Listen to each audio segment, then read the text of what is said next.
Hi hello ക്രിയേറ്റിവിറ്റിയിൽ പുതിയൊരു വീഡിയോയിലേക്ക് ഏവർക്കും സ്വാഗതം.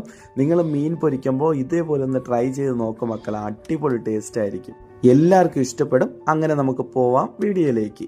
അങ്ങനെ മീൻ വറുത്തത് റെഡിയാക്കാൻ വേണ്ടിയിട്ട് ഞാൻ എടുത്ത മീനിന്റെ പേര് കടൽ മാലാവാണ്. ഇനി ഈ മീനിനെ നമ്മൾ ക്ലീൻ ചെയ്യുന്ന പരിപാടിയാണ് ആദ്യം. ഈ മീൻ ക്ലീനിങ് മെയിൻ ടാസ്ക് ആണ് കേട്ടോ. നമ്മുടെ വീട്ടിലുള്ള അമ്മമാരുടെ അടുത്ത് ചോദിച്ചാൽ അറിയാൻ പറ്റും.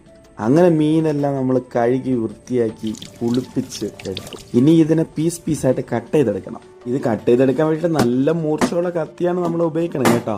അങ്ങനെ എല്ലാം പീസായിട്ട് നമ്മൾ കട്ട് ചെയ്തെടുത്തു. ഇനി നമ്മൾ കട്ട് ചെയ്ത് നമ്മൾ എടുത്ത എല്ലാ പീസിനെയും നമ്മൾ കഴുകി വൃത്തി ചെയ്തെടുക്കാം.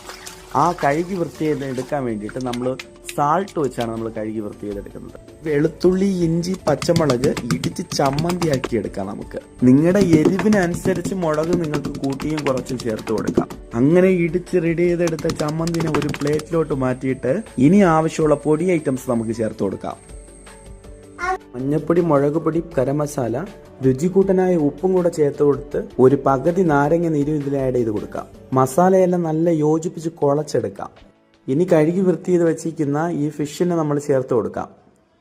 മസാലയെല്ലാം നല്ല യോജിച്ച് സെറ്റാക്കി എടുക്കണം. മസാലയെല്ലാം ഈ മീനിൽ പിടിച്ച് വരണമെങ്കിൽ ഒരു 3 മണിക്കൂറെങ്കിലും നമ്മളൊന്ന് റെസ്റ്റ് ചെയ്യാൻ വയ്ക്കണം. ഒരു 3 മണിക്കൂർ നമ്മൾ വന്ന് ഫ്രിഡ്ജിൽ റെസ്റ്റ് ചെയ്യാൻ വയ്ക്കുന്നുവെങ്കിൽ നല്ല മസാലയെല്ലാം നല്ല സെറ്റായിട്ട് നമുക്ക് കിട്ടും. അങ്ങനെ 3 മണിക്കൂറൊന്ന് നമുക്ക് ഫ്രിഡ്ജിൽ സെറ്റ് ചെയ്യാൻ വയ്ക്കാം. അങ്ങനെ മസാല എല്ലാം നല്ല സെറ്റായിട്ട് വന്നിട്ടുണ്ട് കേട്ടോ. ഇനി ഫ്ലെയിം ഓൺ ചെയ്തതിന് ശേഷം ഒരു സോസ് പാൻ എടുത്ത് വെച്ചിട്ട് ഇതിന് ആവശ്യമുള്ള ഓയിലെല്ലാം ഒഴിച്ചു കൊടുത്തതിന് ശേഷം ഒന്ന് ഫ്രൈ ചെയ്തെടുക്കാം. മീനിന്റെ ഉൾഭാഗത്തെല്ലാം നല്ല വേഗണമെങ്കിൽ നമ്മളൊന്ന് അടച്ചു വെച്ച് വേവിച്ചാലേ അത് വെന്ത് കിട്ടത്തുള്ളൂ. മെയിനായിട്ട് ശ്രദ്ധിക്കേണ്ടത് തീ വന്ന് സിമ്മിൽ തന്നെ വെച്ചിട്ട് നമ്മൾ വേവിച്ചെടുക്കേണ്ടതാണ് കേട്ടോ. അങ്ങനെ മീൻ കുട്ടപ്പന്മാരെല്ലാം ഫ്രൈ ചെയ്ത് നമ്മുടെ കൈവളയിൽ കിട്ടിയിട്ടുണ്ട്. ഇനി കഴിക്കേണ്ടതാണ്.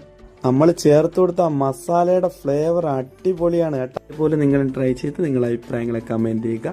ലൈക്ക് ചെയ്യാനും ഷെയർ ചെയ്യാനും സബ്സ്ക്രൈബ് ചെയ്യാനും മറക്കല്ലേ. പിന്നെ ഒരു വീഡിയോയുമായിട്ട് പെട്ടെന്ന് കാണാമേ. Tata bye, see U.